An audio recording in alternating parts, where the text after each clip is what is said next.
எல்லா புகழும் இறைவனுக்கு. அஸ்ஸலாமு அலைக்கும். நான் சுல்தானா பர்வீன். சிந்தனைக்காக உங்களோடு சில நிமிடம்.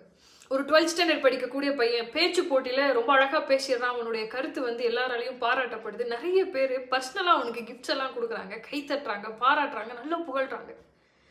ரொம்ப சந்தோஷம் அவனுக்கு. கொஞ்ச நாள் என்ன ஆகுது, அதே மாதிரி இன்னொரு இடம் அதே கண்டென்ட் இவன் வந்து பேசுகிறான், அதே பேச்சு அதே கருத்தை வந்து பேசுகிறான். அங்கே அவனுடைய கருத்தை வந்து யாருமே ஏற்றுக்கல.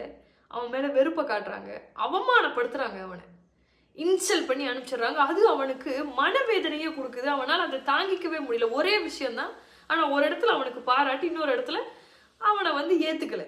அவங்க வந்து ரொம்ப இன்சல்ட் பண்ணி அனுப்பிச்சிட்டாங்க. ரொம்ப சோகமாக வீட்டில் வந்து உட்காந்துருக்கான்.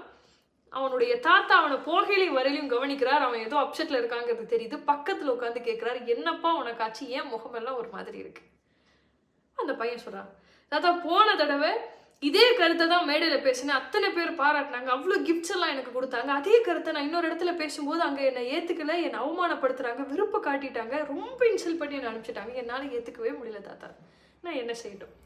பெரியவங்க இல்லையா, அவங்களுடைய அனுபவத்தில் அவங்க இந்த விஷயத்த சொல்கிறாங்க. சரி, இப்போ நான் உங்ககிட்ட ஒரு விஷயத்த கேட்குறேன். அன்னைக்கு இதே கருத்தை நீ பேசினப்போ உனக்கு கிஃப்ட்ஸ் கொடுத்தாங்க இல்லையா? ஒருவேளை கிஃப்ட் கொடுத்தவன் கிட்ட நீ கிஃப்டை வாங்கலை அப்படின்னு சொன்னால் என்ன ஆகியிருக்கும்? அவன் கொஞ்சம் யோசிக்கிறான்.